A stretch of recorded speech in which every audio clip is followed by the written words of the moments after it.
একের পর এক মিসাইল হামলায় এভাবেই কেঁপে ওঠে কাতারের রাজধানী দোহা। রাতের আকাশে দেখা যায় ইরানের ছোড়া মিসাইল প্রতিহত করছে আকাশ প্রতিরক্ষা ব্যবস্থা। শোনা যায় ক্ষেপণাস্ত্র বিস্ফোরণের বিকট আওয়াজ।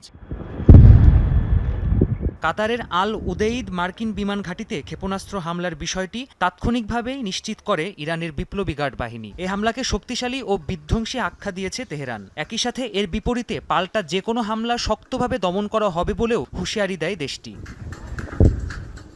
ইরানের এ হামলার কঠোর নিন্দা জানিয়েছে কাতার। দেশটির পররাষ্ট্র মন্ত্রণালয়ের মুখপাত্র মাজিদ আল আনসারি এ হামলাকে দেশটির সার্বভৌমত্বের প্রতি আঘাত বলে আখ্যা দেয়। কাতারের পাশাপাশি এ হামলার নিন্দা জানিয়েছে সৌদি আরবও। তবে বন্ধুপ্রতিম দেশ কাতারের বিরুদ্ধে হামলা চালানো হয়নি বলে জানিয়েছে ইরান। দোহার কাছাকাছি অবস্থিত মার্কিন বিমান ঘাঁটিতে মধ্যম ও স্বল্প পাল্লার ক্ষেপণাস্ত্র দিয়ে হামলা করা হয়েছে বলে জানিয়েছে ওয়াশিংটন। এদিকে হামলার বিষয়টি ইরান আগেই কাতারকে জানিয়েছিল, এমনটি বলছে বিভিন্ন গণমাধ্যম। দোহাও হামলার বিষয়টি জানায় ওয়াশিংটনকে। প্রাণপ্রতিম কুণ্ডু, যমুনা নিউজ।